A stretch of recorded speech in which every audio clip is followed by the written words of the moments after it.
আজই ডাউনলোড করুন আর এনজয় করুন আপনার পছন্দের শো। হাজুরে কোনোভাবেই কিন্তু তুই আছিস এটা বুঝতে দেওয়া যাবে না। ওরা মাথা গুনছে, 9 জন না 10 জন। অন্তিতে গন্ডগোল হলে কেলেঙ্কারি হবে। ওরা কিন্তু তোমাকে হেঁটে দেখাতে বলবে, তুমি একটু বব্বি সব্বি হয়ে থেকে ওকে না। মানে তোমায় ঘরের জামাই করবে আর সব দেখে টেকে নেবে না। যদি জামাইয়ের পায়ে দোষ থাকে তারপর কথা বলতে বলবে, কথা বলার দোষ আছে কিনা সেটা দেখবে। তোমার তো আর চুল খুলে দেখানোর ব্যাপার নেই, হয়তো চুলটা একটু টেনে দেখতে পারে। গান টান গাইতে বললো, যাও শিগগিরই যাও ওখানে, তোমার এখন অনেক কেরামতি দেখানো বাকি আছে। এই ঠাট্টা হচ্ছে আমার সাথে, ঠাট্টা খুব বাড়াবাড়ি হয়ে যাচ্ছে, কিন্তু বড্ড বাড়াবাড়ি হয়ে যাচ্ছে। বেশি বাড়াবাড়ি ভালো না।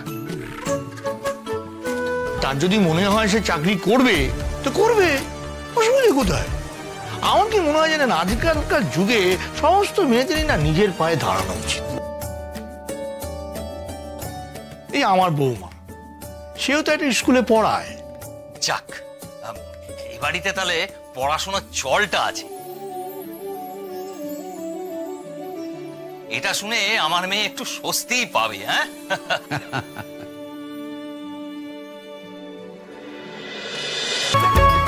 আচ্ছা, কিছু মনে করবেন না, আমরা শুনেছিলাম, মানে আপনারাই বলেছিলেন কয়েক মাস আগে ওর বিয়ে নিয়ে কিছু একটা মিস আপ হয়ে গিয়েছিল। তা কি হয়েছিল এক্স্যাক্টলি? কি বলবো, মানে মানে খুবই আনফরচুনেট। মানে ওই একটা ব্যাপার ঘটে যায় আর কি। মেয়েটাকে আনলে বেশ হতো, কিটকেলের বউ দেখা হয়ে যেত আমার। বিয়ের সময় তো আর আমি এখানে থাকবো না, ততদিন আমার বিদায় করে দেবে এরা। তবে কিটকেলের সঙ্গে যার বিয়ে হবে তার কপাল একেবারে পোড়া।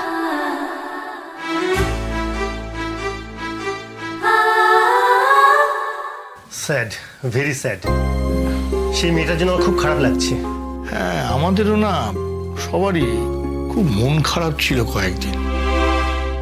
কি থেকে যে কি হয়ে গেল আমার না সবটা এখনো বিশ্বাস হয় না। আচ্ছা, আপনাদের ফ্যামিলি মেম্বার কজন? ফ্যামিলি মেম্বার মানে এই এই যে আমরা আমরা সবাই। ও শুধু আমার ছেলে নেই, বললাম ও তো চাকরি সূত্রে বাইরে গেছে। তবে বলছেন যে এই বাড়িতে আপনারা 9 জনই, তাই তো? হ্যাঁ, 9 জন। মানে আপনার কন্যা আমাদের এই ফ্যামিলির 10ম মেম্বার হবে। হাজুরে কোনোভাবেই কিন্তু তুই আছিস এটা বুঝতে দেওয়া যাবে না।